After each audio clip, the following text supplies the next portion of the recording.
دیکھیں جی، میت کی طرف سے اس کے حق میں جو ایصال ثواب کا ایشو ہے، یہ ہمارے سب کانٹیننٹ میں بالخصوص اور باقی مسلم ورلڈ میں بالعموم ایک سینسٹیو ایشو ہے، چونکہ یہ موت کے ساتھ جڑا ہوا ہے۔ اور یہ یاد رکھیے گا کہ جو بھی دین میں ایکٹیویٹیز دین کا حصہ سمجھ کر، ثواب سمجھ کر اڈاپٹ کر لی جاتی ہیں نا، ان کے خلاف جو کوئی کھڑا ہوتا ہے نا، اس کو لوگ بہت برا سمجھتے ہیں۔ اس لیے آپ دیکھتے ہیں کہ اکثر میت کے موقع پر بڑے بڑے سو کالڈ موحدین بھی جو ہے وہ مصلحت کا شکار ہو جاتے ہیں۔ بہرحال ایصال ثواب کی ایک جو فارم ہے سب سے بڑی، جس کے اوپر پوری امت کا اجماع ہے، وہ ہے میت کے لیے دعائے مغفرت کرنا۔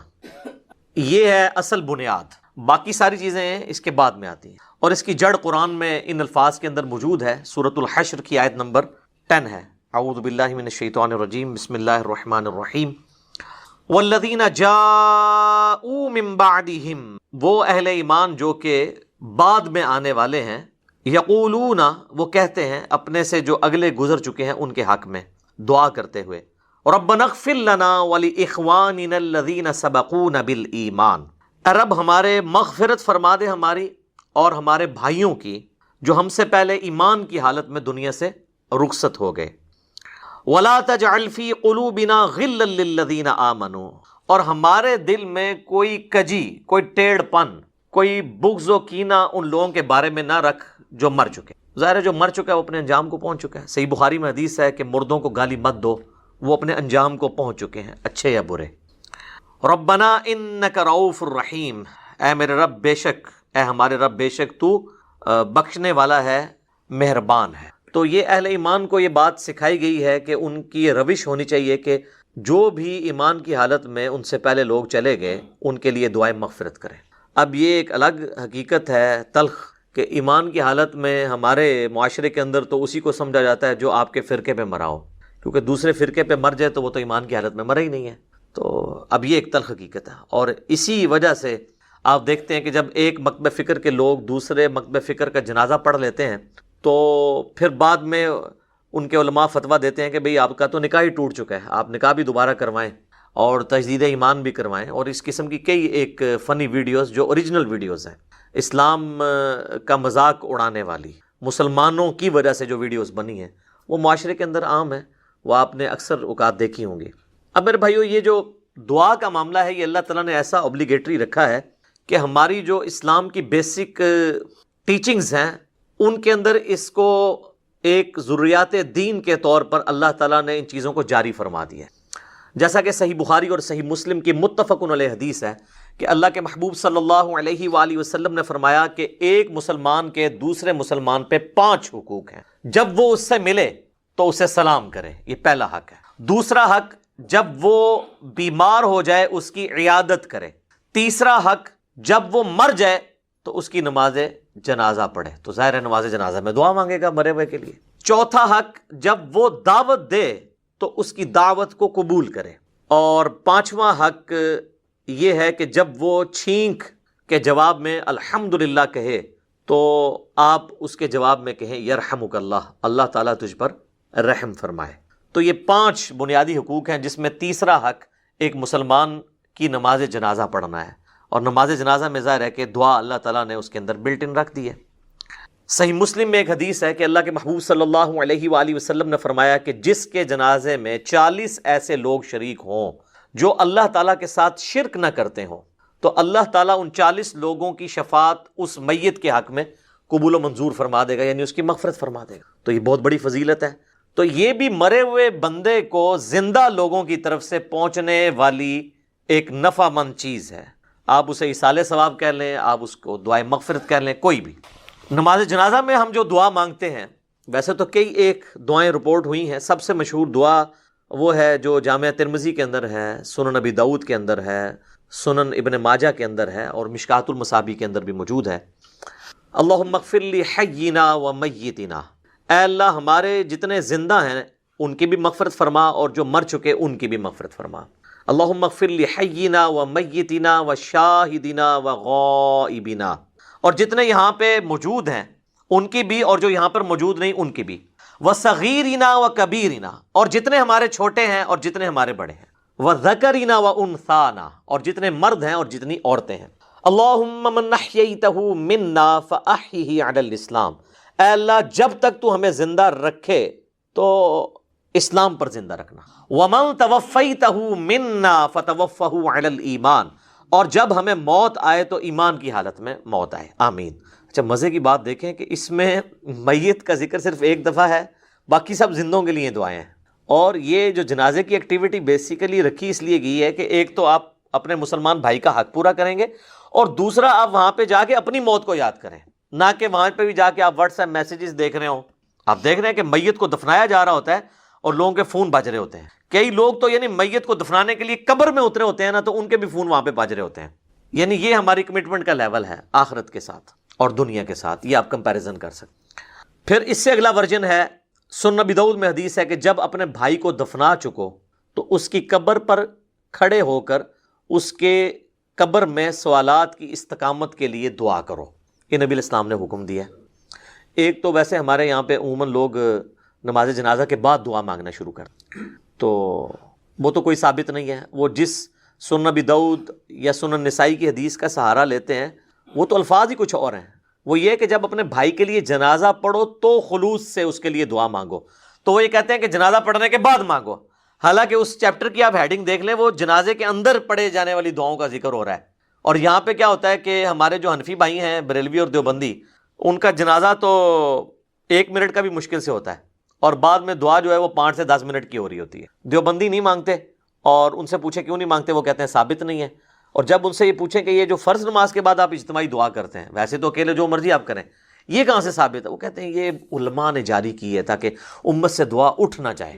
تو کیا صرف دیوبندی علماء کو یہ حق حاصل ہے کہ وہ دین میں چیزیں خود سے انجیکٹ کریں گے؟ بریلویوں کو کوئی حق حاصل نہیں ہے. حقیقتاً تو دونوں کو کوئی حق حاصل نہیں ہے. یہ دونوں نے ہی دین کے اندر اپنی طرف سے چیزیں داخل کر دی. اصل دعا جو ہے وہ قبرستان میں دفنانے کے بعد آپ نے قبر کے اوپر کھڑے ہو کر کرنی ہے. دفنانے کے دوران بھی ہے، صحیح سند کے ساتھ، مشکات المصابیح کے اندر موجود ہے، کتب ستہ میں سے یہ ابو داؤد ہے، یہ ترمذی کے ریفرنس ہے، کہ آپ نے دفناتے ہوئے یعنی 3 مٹھیاں کم از کم مٹی کی بھر کے ڈالنی ہے قبر کے اوپر. بسم اللہ وعلی ملت رسول اللہ، اللہ کے نام سے شروع کرتا ہوں اور رسول اللہ کی ملت کے اوپر. تو یہ آپ نے پڑھ کے اس کے اوپر ڈالنی ہے. پھر دفنانے کے بعد جب آپ نے دعا مانگنی ہے تو ظاہر ہاتھ اٹھا کے مانگنی ہے. یہ بعض لوگوں کو ایک مسئلہ ہو جاتا ہے کہ شاید قبر پہ اگر ہاتھ اٹھا کے دعا مانگی تو یہ کوئی شرک ہو جائے گا. شرک تو تب ہوگا جب آپ مردے سے مانگ رہے ہوں گے، آپ اللہ سے مانگ رہے ہیں. صحیح مسلم میں اوپر تلے کئی احادیث ہیں کہ نبی الاسلام نے بقیع غرقد قبرستان میں جا کر 3 دفعہ دعا کی ہاتھ اٹھا کر، اور 3 دفعہ پھر ہاتھوں کو واپس لے کے. تو یہ تو سنت ہے، اس میں کوئی حرج نہیں ہے. قبرستان میں بھی آپ ہاتھ اٹھا کے دعا کر سکتے ہیں. پھر قبرستان میں دفنانے کے بعد میت کے لیے دعا کرنا، اور پھر قبر کے اوپر اتنی دیر بیٹھنا کہ جتنی دیر ایک اونٹ کو نحر کر کے اس کا گوشت تقسیم کیا جائے. تو یہ صحیح مسلم کے اندر حضرت عمر ابن عاص کی وصیت ہے. انہوں نے اپنے بیٹے کو وصیت کی تھی کہ جب میں مر جاؤں میری قبر پہ اتنی دیر بیٹھے رہنا کہ جتنی دیر ایک اونٹ کو نحر کر کے اس کا گوشت تقسیم کیا جاتا ہے، یعنی 2 سے 2.5 گھنٹے، تاکہ میں اپنی قبر کے ساتھ مانوس ہوں، اور تاکہ میں یہ جان لوں کہ میں نے اپنے رب کے آئے ہوئے فرشتوں کو کیا جواب دینا ہے. اب وہ اس لفظ کو بھی لوگ پکڑتے ہیں، وہ کہتے ہیں جان لوں کا مطلب یہ ہے کہ وہ باہر سے کوئی آواز لگائے گا. تو اگر آواز ہی لگانی ہوتی تو حضرت عمر ابن عاص اپنے بیٹوں کو کہہ دیتے کہ بھی تم نے جو ہے نا میری قبر پہ کھڑے ہو کے اذان دے دینی ہے تاکہ مجھے پتہ چل جائے. یہاں پہ لوگ دیتے ہیں نا اذان، پوچھے کہاں لکھی ہے، وہ کہتے ہیں منع کہاں ہے. تو اس اعتبار سے تو آپ دین میں جو مرضی داخل کر لیں. وہ تو میرے بھائی جنازے کی بھی اذان منع تو کہیں پہ نہیں ہے. ہم کیوں نہیں دیتے کہ نبی الاسلام نے نہیں دی. عیدین کی اذان نہیں ہوتی، منع تو کوئی نہیں ہے. وہ کہتے ہیں نہیں جی وہ بخاری مسلم میں حدیث ہے کہ نبی علیہ السلام عید کی اذان نہیں دیا کرتے تھے. سر یہ حدیث تو آپ کے کام کی نہیں ہے. آپ نے حدیث یہ دکھانی ہے کہ نبی علیہ السلام عید کی اذان سے منع فرمایا کرتے، نہیں دیا کرتے تھے. وہ آپ نہ بھی بتائیں، ہمیں پتہ ہے کہ نہیں دیا کرتے تھے. نہیں تو بہت سارے کام بھی نہیں کیا کرتے تھے. نبی علیہ السلام کی 3 بیٹیاں آپ کی مبارک زندگی میں فوت ہوئی ہیں، آپ نے ان کو اپنے ہاتھوں سے دفنایا، آپ نے کسی کا تیجا 40واں نہیں کیا. جب ہم پوچھتے ہیں کہ وہ کہتے ہیں جی وہ منع تو کوئی نہیں نہ کیا. ٹھیک ہے، تو منع والا معاملہ یہ ہے میرے بھائی کہ جو کام دین کے اندر نہیں نبی علیہ السلام نے تعلیم فرمایا وہ انڈرسٹوڈ منع ہی تصور کیا جائے گا. یہ ایک سینسٹیو ٹاپک ہے، میں اس کو اینڈ کے اوپر کنکلوڈ کروں گا. میں موضوع کو تلخ نہیں کرنا چاہتا اس طرف گفتگو لے جا کر. تو بہرحال آپ نے حضرت عمر بن عاص کی جو صحیح مسلم کی حدیث ہے اس میں ان کی وصیت یہ ہے کہ آپ نے بیٹھنا ہے قبر پہ اتنی دیر، یعنی قبر کے ایگزیکٹ اوپر نہیں بیٹھنا، یعنی پاس بیٹھنا، وہاں بیٹھ کے اللہ کا ذکر کریں، جو مرضی آپ کریں، تو اللہ تعالیٰ ذکر کی برکت سے مردے کے لیے، آپ کی دعاؤں کی برکت سے اس کے لیے آسانی پیدا کر دے گا۔ اور ظاہر ہے کہ یہ بھی اللہ کی مرضی ہے، زبردستی تو اللہ تعالیٰ کو کسی کی دعاؤں سے نہیں لگائی جا سکتی، والعیاذ باللہ تعالیٰ۔ اللہم انی اعوذ بک من عذاب جہنم ومن عذاب القبر ومن فتنة المحیا والممات ومن شر فتنة المسیح الدجال۔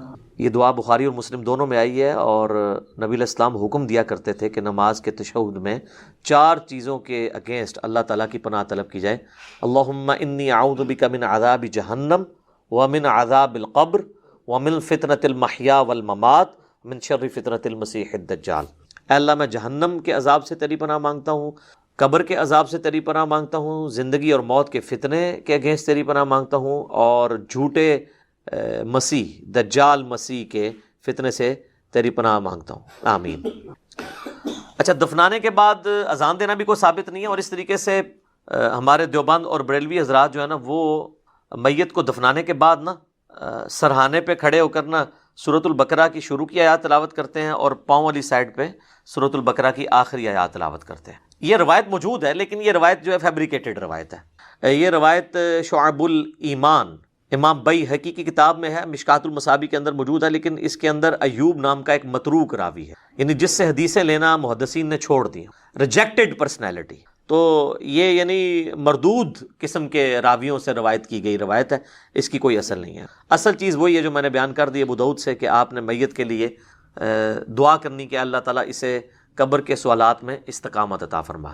اور قبر کے سوال جو ہیں وہ بخاری، مسلم، ابو داؤد، مسند احمد میں رپورٹ ہوئے ہیں، کچھ حصہ بخاری مسلم میں ہوا ہے، کچھ ابو داؤد میں، ترمذی میں، مسند احمد میں۔ پہلا سوال ہوگا من ربک کا، تیرا رب کون ہے؟ دوسرا سوال ہوگا ما دینک کا، تیرا دین کیا ہے؟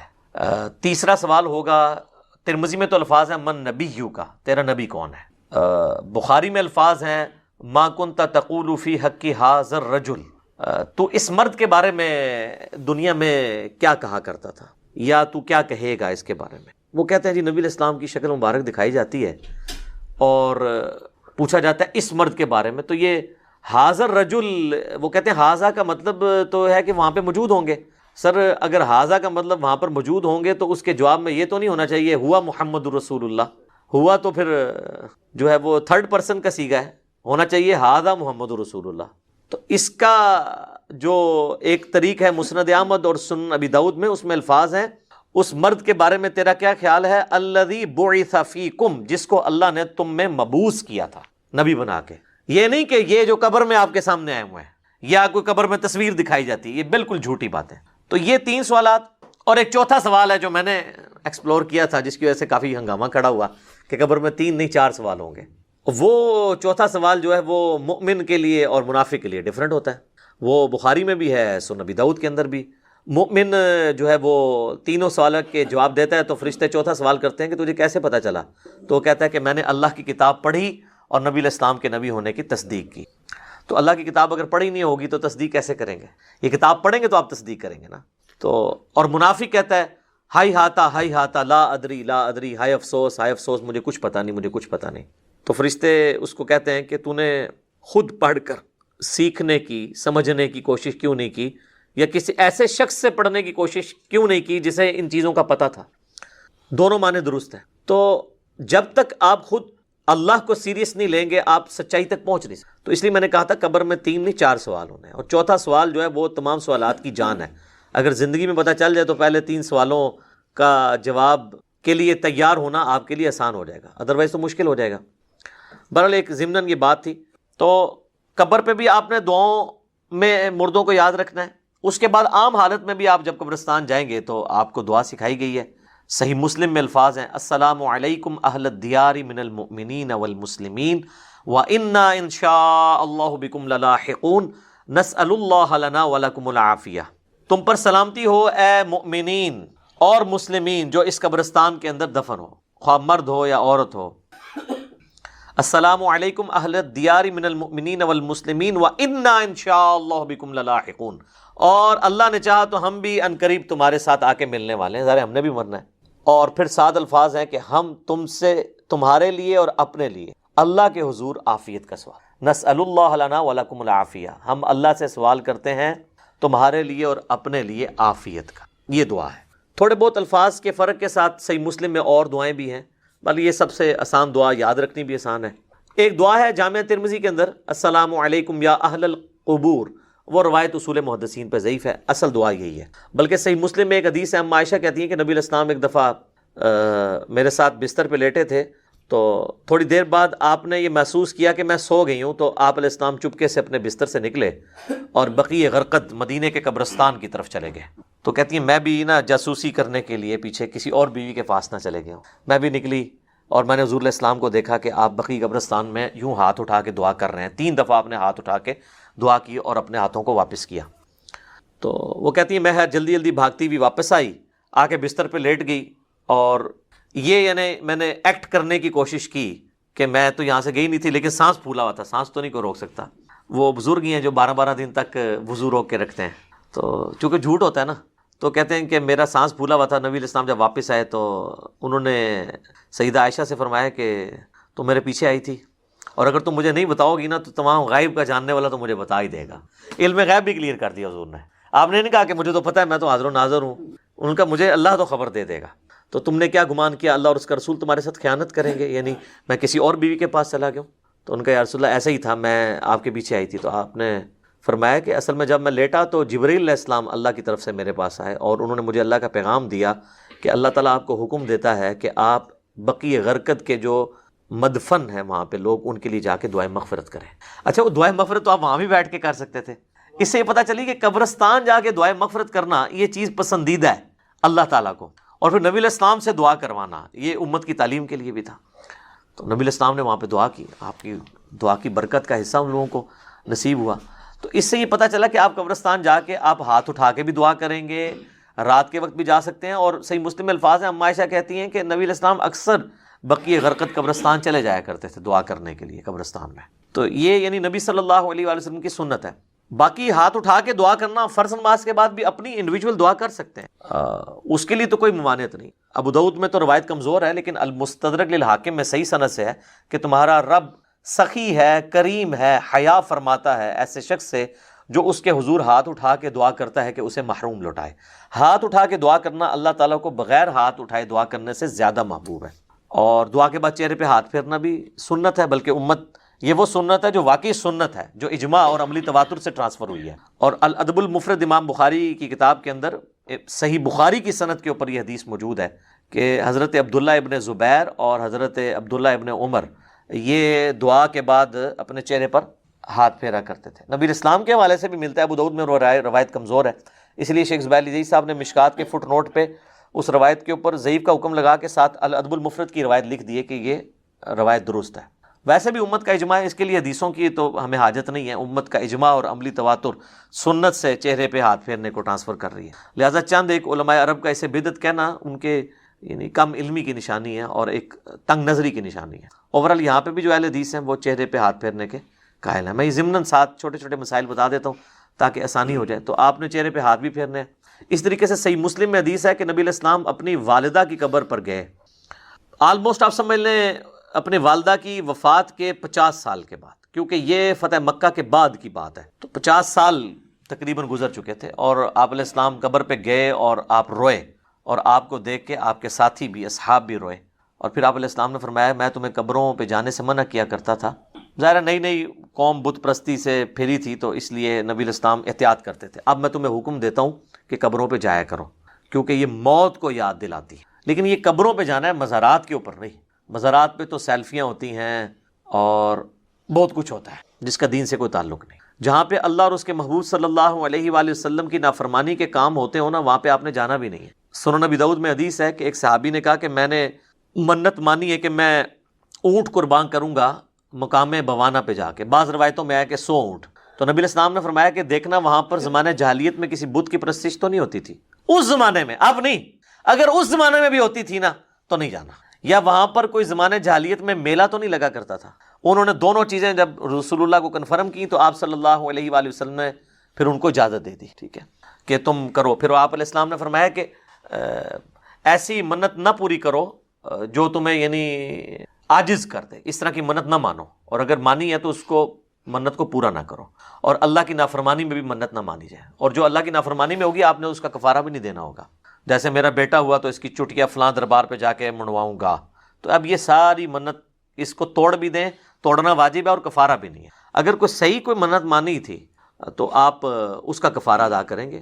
ویسے ہوتا کچھ نہیں ہے، بخاری مسلم میں حدیث ہے کہ منت ماننے سے کنجوس کا مال نکل جاتا ہے، یہ مصیبت کو نہیں ٹال سکتا۔ تو بہرحال یہ ہے کہ آپ نے منت کا پھر کفارہ وہی ہے جو بخاری مسلم میں آیا کہ منت توڑنے کا کفارہ وہی ہے جو قسم توڑنے کا کفارہ سورۃ المائدہ کی آیت نمبر 89 میں ہے، کہ ایک غلام آزاد کریں یا 10 مساکین کو کھانا کھلائیں یا 10 مساکین کو کپڑے لے کر دیں، اور اگر کوئی غریب ہے تو 3 مسلسل روزے رکھ لیں۔ تو اس طرح کی پھر منتیں آپ نے پوری نہیں کرنی ہوگی۔ بہرحال نبی علیہ السلام نے اپنی والدہ کی قبر پہ جا کے یہ امت کو میسج دیا کہ آپ نے قبروں کو لاوارث نہیں چھوڑنا، قبروں پہ جانا ہے، قبروں پہ جا کے عبرت حاصل کرنی ہے، اور قبروں پہ جا کے ان قبر والوں سے نہیں مانگنا بلکہ ان کے لیے دعا کرنی ہے کہ اللہ تعالیٰ ان کی مغفرت کا کوئی سامان کرے، کیونکہ وہ ہماری دعاؤں کے محتاج ہیں جو قبرستان میں دفن ہے، کیونکہ وہ تو اب اپنے اعمال آگے نہیں بڑھا سکتے۔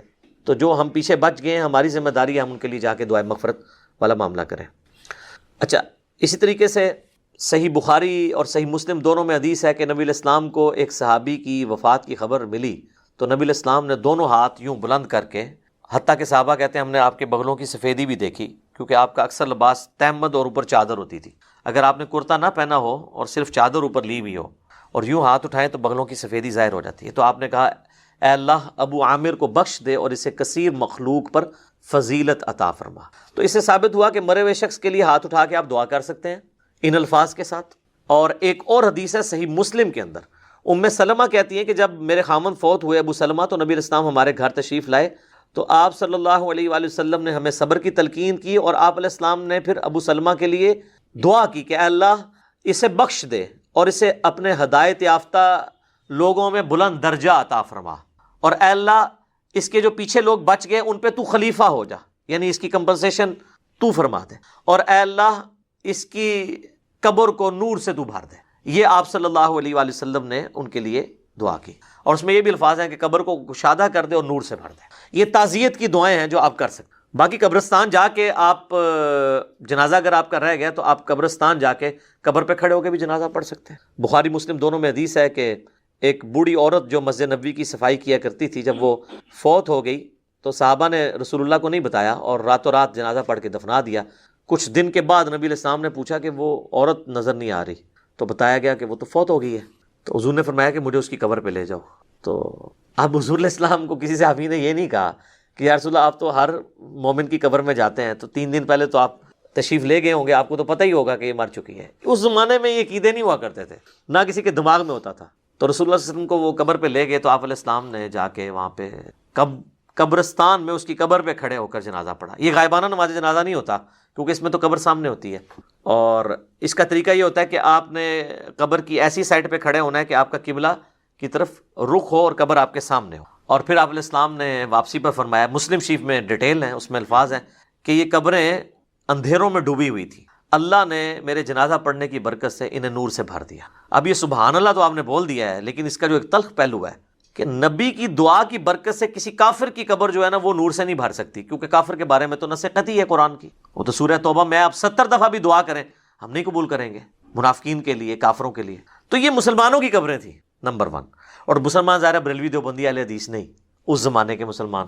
میں صحابہ نہیں کہتا ورنہ آپ کہیں گے گستاخی ہو گئی ہے، آپ خود ہی پوچھ لیجیے گا پھر کون لوگ ہوں گے جو حضور کی زندگی میں فوت ہو چکے ہیں ایمان کی حالت میں۔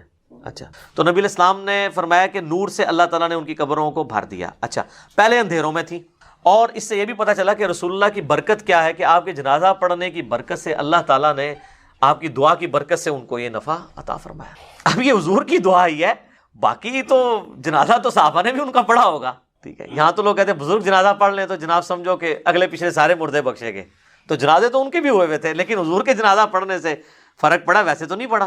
اس طرح بخاری مسلم میں حدیث ہے، نبی علیہ السلام ایک جگہ سے گزر رہے تھے تو آپ کا خچر بدک گیا اور آپ رک گئے، تو صحابہ نے پوچھا یا رسول اللہ کیوں رکے ہیں؟ آپ نے فرمایا ان 2 قبر والوں کو عذاب ہو رہا ہے۔ کسی صحابی نے نہیں کہا کہ کشف القبور ہے، ہمارے جو گھوڑے کے قدموں سے خاک نکل کے جو ہمارے گھوڑے کے نتھرے میں بیٹھے گی، وقت کا بڑے سے بڑا غوث بھی اس مرتبے کو نہیں پہنچ سکتا۔ جب غوث قبروں کے اندر جھانک کے دیکھ لیتے ہیں تو یا رسول اللہ ہم بھی ابھی دیکھ لیتے ہیں. وہ تو حضور سے پوچھ رہے ہیں کہ یا رسول اللہ یہ کیا ہے, قبر کے اندر کیا ہو رہا ہے. سب کہانی ہے. غوث پڑھ سارے فیل کرتے ہیں. میں میرا میکینیکل انجینئرنگ دا فارمولا کو غوث پڑھ کے نا ویکھ کے میں لکھ کے دینا لکھ کے انہوں دیکھ کے پڑھ کے دس دے. کوئی زبانی تو بڑی دور دی گل ہے, اور میں صرف کہہ رہا ہوں پڑھ کے بتا دے. سمجھا تو مجھے پتا ہے کہ وہ سکتا ہی نہیں ہے جب تک اس نے انجینئرنگ نہیں کی ہوگی. اور ان کا تو دعویٰ ہے نا کہ اللہ کو تو انجینئرنگ آتی ہے نا جی, کہ اللہ ان کو سکھاتا ہے, تو پھر سکھا دے اللہ ان کو. سب کہانیاں بنائی ہوئی انہوں نے. تو نبی علیہ السلام فرمایا کہ ایک پیشاب کے چھینٹوں سے نہیں بچتا تھا, دوسرا چغلی کھایا کرتا تھا. پھر آپ علیہ السلام نے ایک ٹہنی درخت کی توڑی, اس کے 2 حصے کیے اور اسے لگا دیا دونوں قبروں پہ. آپ نے فرمایا جب تک یہ ہری رہیں گی نا ان کے عذاب میں تخفیف ہوگی. اب یہ حضور کے ہاتھوں کی برکت ہے. لوگوں نے پھر آگے ضرب تقسیمیں لگا دیں کہ جی وہ ٹہنیاں جو ہے اللہ کا ذکر کریں گی اور ذکر کرنے کی برکت سے یہ ہوگا. اور سب ٹہنیاں لگانے سے کیا ہونا ہے, وہ رسول اللہ کے مبارک ہاتھوں کی برکت تھی. اور اسی کو پھر ایکسٹراپولیٹ کیا نا انہوں نے قبروں پہ جو پھول ڈالتے ہیں. تو پھر آپ پھول نہ ڈالیں, جو نبی علیہ السلام نے کیا وہی کام کریں. آپ ضرور ٹہنی لگائیں, اور یہاں پہ لوگ لگا بھی دیتے ہیں دفناتے وقت سرانے سائڈ کے اوپر. تو آپ سنت کے اوپر اسی سنت کے اوپر عمل کریں. تو آپ نے فرمایا ایک پیشاب کے چھینٹوں سے نہیں بچتا تھا اور ایک چغلی کھایا کرتا تھا. بظاہر ایک دیکھنے میں معمولی سے گناہ ہے, لیکن ان کا عذاب یہ یعنی ان کو دیکھنا پڑا. تو نبی صلی اللہ علیہ وآلہ وسلم کے اس عمل کی برکت سے ان تک یہ نفع پہنچا. تو یہ تو حضور کی برکات ہیں. تو بعض لوگ یعنی نبی علیہ السلام کے قبرستان جنازہ پڑھنے سے غائبانہ نماز جنازہ کی طرف جاتے ہیں. غائبانہ نماز جنازہ یہ نہیں ہے. صحیح بخاری میں موجود ہے نبی علیہ السلام نے نجاشی کا نماز جنازہ غائبانہ پڑھا, اور آپ کو اللہ تعالیٰ نے وحی کے ذریعے بتایا. تو آپ نے فرمایا کہ تمہارا بھائی جو ہے وہ نجاشی فوت ہو گیا, تو اس کے لیے 4 تکبیریں کہیں. تو امام بخاری نے اس پہ باب نہیں باندھا کہ غائبانہ نماز جنازہ کا جواز. امام بخاری کو پتہ تھا یہ نجاشی کی خصوصیت ہے, کیونکہ نجاشی کی تو وہ حیثیت نہیں تھی جو رسول اللہ کے اور اصحاب کی تھی. حضور کے نزدیک سب سے لاڈلے صحابہ, جن میں ٹاپ آف دا لسٹ حضرت زید ابن حارثہ, جن کا نام قرآن میں آیا سورۃ الاحزاب میں. حضور کے منہ بولے بیٹے, اور وہ جنگ موتا میں شہید ہوئے. تو بخاری کے الفاظ ہیں, آپ مدینہ شریف میں رو رہے ہیں کہ میرے زید کو شہید کر دیا گیا, میرے جعفر کو شہید کر دیا گیا, عبداللہ بن رواحہ کو شہید کر دیا گیا. اور پھر مسلمان اللہ کی تلواروں میں سے ایک تلوار یعنی خالد ابن ولید پر متفق ہوئے ہیں. تو وہ اپنی فوج بچا کے واپس لانے میں کامیاب ہو گئے رومن امپائر کے اگینسٹ. لیکن نبی علیہ السلام نے ان کا کوئی نہیں کہا کہ اٹھو تو زید پہ نماز جنازہ غائبانہ پڑھے. تو یہ غائبانہ نماز جنازہ کیٹاسٹرافک کنڈیشن میں, اگر کوئی کفر کی سرزمین میں مر گیا ہے اور وہاں پہ اس کا کوئی یعنی نماز جنازہ پڑھنے والا نہیں ہے, تو آپ یہاں پہ ضرور پڑھیں. یہاں تو ایک شہر میں مرتا ہے, ہزاروں کا جنازہ ہوتا ہے, دوسرے شہر میں اس کا غائبانہ پڑھ رہے ہوتے ہیں. اور اس کا پڑھ رہے ہوتے ہیں جو ذرا امیر ہوتا ہے, جس نے زیادہ فنڈ دیا ہوتا ہے. غریب آدمی کے لیے کہتے ہیں جی دعا, امیر آدمی کے لیے غائبانہ نماز جنازہ. ٹھیک ہے نا. تو نہ آپ کی دعاؤں سے کوئی فرق پڑ رہا ہے نہ نماز جنازوں سے, کیونکہ آپ تو سب کچھ دنیا داری کے لیے کر رہے ہیں. تو یہ جو ایٹیچیوڈ ہے, پھر اس کے اوپر چندے اکٹھے کرنا. آپ پتہ نا ہمارے تو یہاں ایک بہت بڑی جماعت رہی ہے جس نے غائبانہ نماز جنازہ کو ایک ایکٹیویٹی بنا کے اس طرح پریزنٹ کیا اور یعنی ہلچل مچا کے رکھ دی, اور اس میں پھر چندے اکٹھے کیے. تو یہ بھی ایک یعنی لوگوں کی جیبیں ہتھیانے کا ایک ذریعہ بن گیا یہ. حالانکہ مردے کے لیے تو دعا کرنی ہے کہ اللہ تعالیٰ اس کے لیے کوئی آسانی والا معاملہ فرمائے. تو نبی صلی اللہ علیہ وآلہ وسلم نے دعا کے حوالے سے جو چیزیں تعلیم فرمائی ہیں, میں نے کوشش کی ہے کہ آپ تک پہنچیں. کہ آپ نے دعا کرنی ہے جب کوئی شخص مر جاتا ہے, اس کے لیے دعا کرنی ہے جنازے کی شکل میں, پھر قبرستان میں جا کے دعا کرنی ہے اس کی قبر پہ کھڑے ہو کے, اس کے بعد قبر پہ بیٹھے رہنا ہے اتنی دیر 2-2.5 گھنٹے, جتنی دیر اونٹ نہر کر کے اس کا گوشت تقسیم کیا جاتا ہے, چند لوگ بیٹھ جائیں. اس کے بعد بھی وقتاً فوقتاً جب قبرستان جانا ہے اس کے لیے دعا کرنی ہے, اور قبرستان نہ بھی جائیں اپنی نمازوں کے اندر آپ نے دعا کرنی ہے اس کے لیے. تو کئی ایک دعائیں ہیں, آپ یہ دعا تو ضرور کریں اپنے نماز کے تشہد میں. بخاری مسلم میں حدیث ہے, جب تم تشہد پڑھ چکو, دروشی پڑھ چکو, تو جو چاہو اپنے رب سے مانگو. تو کم از کم اپنے ماں باپ کے لیے دعا مانگیں, رب ارحمہما کما ربیانی صغیرا, اے رب ان دونوں پر رحم فرما جس طرح انہوں نے بچپن میں مجھے پالا تھا. رب اجعلنی مقیم الصلاۃ ومن ذریتی ربنا وتقبل دعاء, ربنا اغفر لی ولوالدی وللمؤمنین یوم یقوم الحساب. اللہم ربنا آتنا فی الدنیا حسنۃ وفی الآخرۃ حسنۃ وقنا عذاب النار. اللہم انی اعوذ بک من عذاب جہنم ومن عذاب القبر ومن فتنة المحیا والممات ومن شر فتنة المسیح الدجال. آمین. یہ ساری دعائیں جتنی بھی آپ کو دعائیں یاد ہیں وہ آپ پڑھیں. مشکات المصابیح کی آپ پہلی جلد میں تشہد کی دعاؤں کے بیان میں چلے جائیں تو آپ کو کئی ایک دعائیں مل جائیں گی, وہ یاد کریں. قرآن میں جتنی دعائیں آئی ہیں وہ آپ مانگ سکتے ہیں, اس موقع پہ مانگیں. تو یہ میت کے اوپر, مرے ہوئے شخص کا حق ہے زندوں کے اوپر کہ اس کے لیے دعا کریں. وہ بات وہیں سے شروع ہوئی تھی سورۃ الحشر کی آیت نمبر 10 سے, ربنا اغفر لنا وَلِإِخْوَانِنَا الَّذِينَ سَبَقُونَ بِالْإِيمَانِ، جو ایمان کی حالت میں دنیا سے چلے گئے ہیں، اے اللہ ان کو بخش دے، ہمارے بھائیوں کو، ان کے لیے دعا کرنی چاہیے۔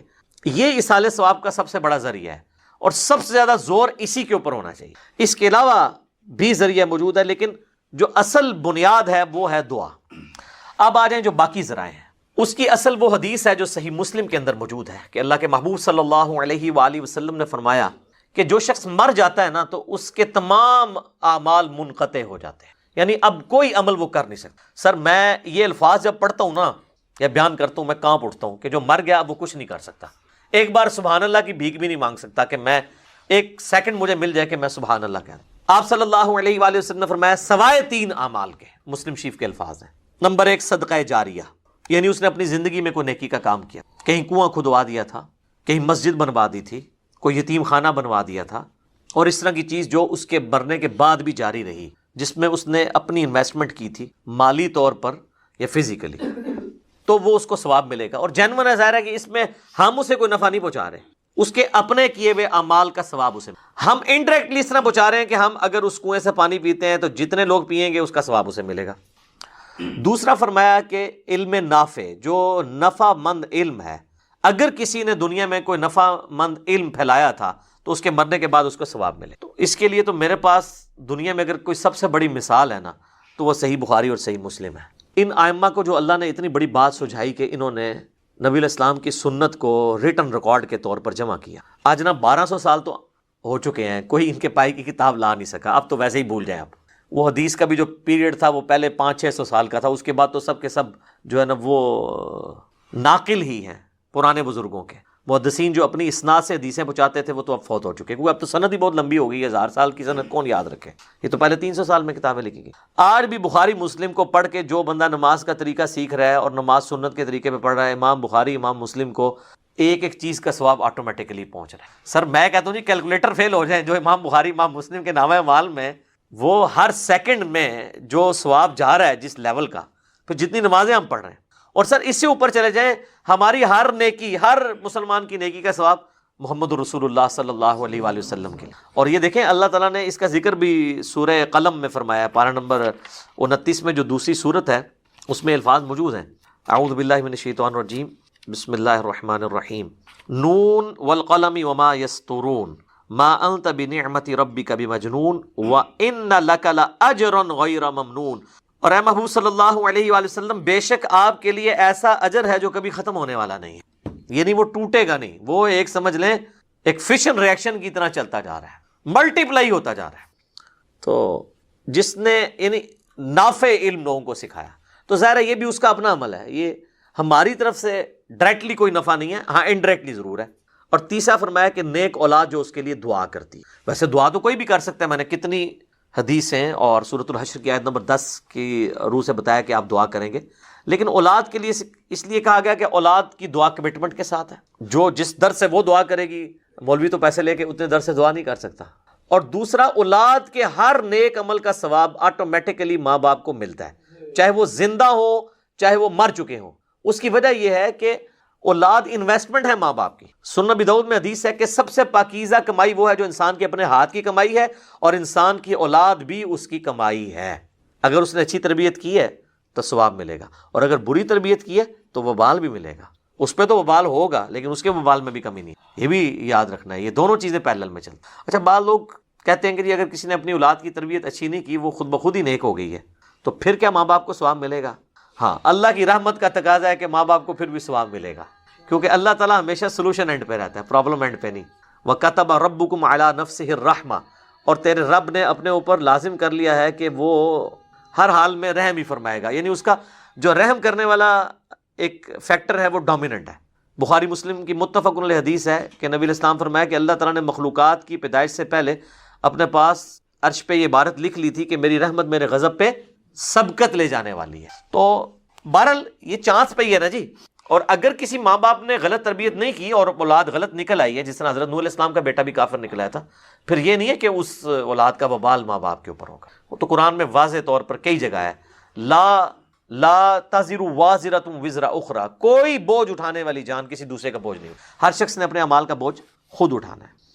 تو یہ جو تیسری چیز ہے نیک اولاد، یہ چونکہ انویسٹمنٹ ہے۔ سنن ابن ماجہ میں ایک حدیث ہے بڑی زبردست کہ ایک شخص کا مرنے کے بعد جنت میں درجہ بلند کیا جاتا ہے، تو وہ پوچھتا ہے اللہ یہ تو میرا عمل ہی نہیں تھا، تو اللہ تعالیٰ فرماتا ہے کہ تیرے بیٹے نے دنیا میں تیرے لیے دعائے مغفرت کی ہے، اس کی وجہ سے میں نے تیرا درجہ بلند کر دیا، حالانکہ وہ اس کا اپنا عمل نہیں ہے، اس کے بیٹے کی دعا کی برکت سے اللہ تعالیٰ نے یہ معاملہ کیا۔ اس قسم کی کئی ایک احادیث موجود ہیں، اسی لیے تو ہمیں دعا سکھائی گئی ہے نا سورہ الفرقان کے اندر، ربنا هب لنا من ازواجنا وذریاتنا قرۃ اعین واجعلنا للمتقین اماما، اے رب ہماری بیویوں اور ہماری اولاد میں ہماری آنکھوں کی ٹھنڈک بنا اور ہمیں پرہیزگار لوگوں کا امام بنا، یعنی ہماری نسل میں پرہیزگار لوگ پیدا ہوں، وہ پرہیزگار لوگ پیدا ہوں گے تو تبھی مجھے فائدہ ہوگا نا، کہ وہ جتنے نیک اعمال کریں گے اس کا ثواب مجھے پہنچے گا، میرے لیے دعا کریں گے تو اس کا نفع مجھے پہنچے گا۔ اس کو سپورٹیو حدیث ہے بخاری و مسلم دونوں میں، سعد ابن عبادہ سفر میں تھے، پیچھے سے ان کی والدہ فوت ہو گئی، نبی الاسلام کی خدمت میں حاضر ہوئے، کہا یا رسول اللہ میری ماں مر گئی اور مجھے امید ہے کہ اگر میں یہاں پہ ہوتا تو وہ صدقہ اور خیرات کرواتی مجھے کہہ کے، لیکن وہ بغیر وصیت کیے مری ہے، اب میں چاہتا ہوں اس کی طرف سے کوئی صدقہ اور خیرات کروں، تو کیا میرے صدقہ اور خیرات کرنے سے میری ماں کو کوئی فائدہ پہنچے گا؟ تو آپ نے سمپلی ایک لفظ میں جواب دیا ہاں، کوئی باریکیاں نہیں بیان کی۔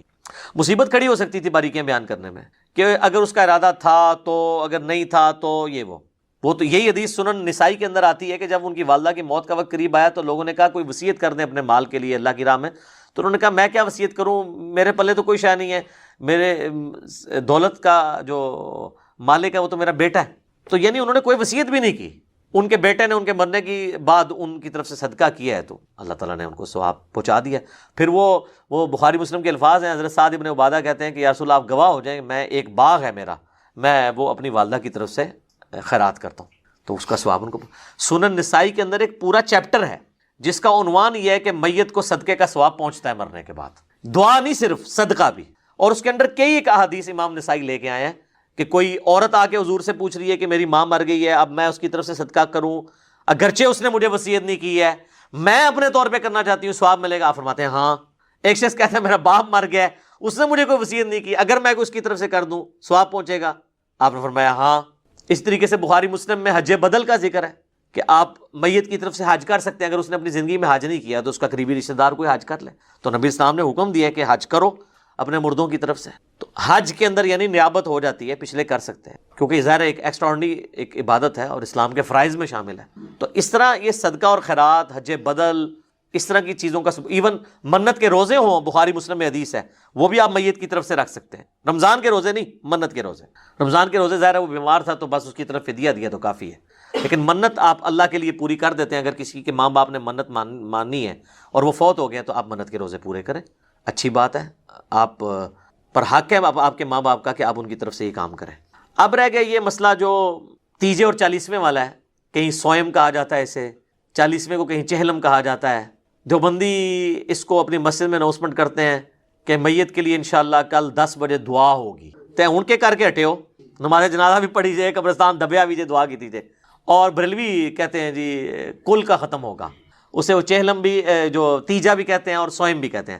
پہلے تو تیسرے دن سوئم ہوا کرتا تھا، نام آج بھی سوئم ہے لیکن ہوتا دوسرے دن ہے، وہ لوگوں کے پاس ٹائم نہیں ہے نا، لوگ رشتہ دار بھی دور دراز سے آئے ہوتے ہیں، وہ کہتے ہیں کم مکاؤ، تو بریلوی اس کو تیجا کہہ کے، سوئم کہہ کے، اور دیوبندی اور بعض اہل حدیث اسے دعا ہوگی کہہ کے کرتے ہیں۔ باقی اس کے اندر جو کچھ ہوتا ہے نا اللہ کے فضل سے وہ ایک جیسا ہی ہوتا ہے، کاپا پروگرام، کھان پین، قرآن خوانی اور گٹھلیاں اور وہ سارے کے سارے معاملات، اور حفاظ بلائے جاتے ہیں، مدرسے کے اسٹوڈنٹ بلائے جاتے ہیں، اور تلاوت نعت بھی ہوتی ہے، اور تھوڑا یعنی زیادہ ہوگا تو تھوڑا زیادہ نعتیں ہو جاتی ہیں، یہ ساری کی ساری ایکٹیویٹیز ہوتی ہیں، تو ان کا تو دین کے اندر کوئی لینا دینا نہیں ہے، یہ لوگوں نے خود ایجاد کر لی ہیں۔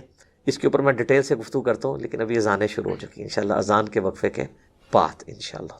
ہاں جی، اذان کے وقفے سے پہلے ہم ڈسکشن کر رہے تھے یہ تیجا، 40واں، 10واں، جمعراتیں، برسیاں، 11ویاں، 22 رجب کے کنڈے، محرم کی نیازیں، میلاد کی نیازیں، سب کی سب یعنی ایکٹیویٹیز خود سے دین میں داخل کی ہوئی ہیں، اور ان کو خود بھی پتہ ہے۔ اب تو نوبت یہاں تک آ گئی ہے کہ ایون 40ویں کے کارڈ چھپتے ہیں، جس طرح آپ کے شادی کارڈ ہوتے ہیں، اخبارات کے اندر بڑے بڑے اشتہارات چھپتے ہیں۔ اچھا، یہ ہم کو مذاق اڑانے کے لیے نہیں کہہ رہے، اگر یہ سب کچھ جائز ہوتا نا، اس کے لیے ساری ایکٹیویٹیز آپ کریں، جو بھی ماڈرن طریقہ اڈاپٹ کریں، مثلاً اب کسی کا جنازہ ہے اور آپ نے اناؤنسمنٹ کرنی ہے تو ظاہر ہے کہ آپ فیس بک پہ لگائیں، واٹس ایپ گروپس میں شیئر کریں تاکہ زیادہ سے زیادہ لوگ اس کے جنازے میں شامل ہوں، اخبار میں بھی دے دیں، کوئی حرج نہیں، یہ تو ایک دین کی بنیادی ایکٹیویٹی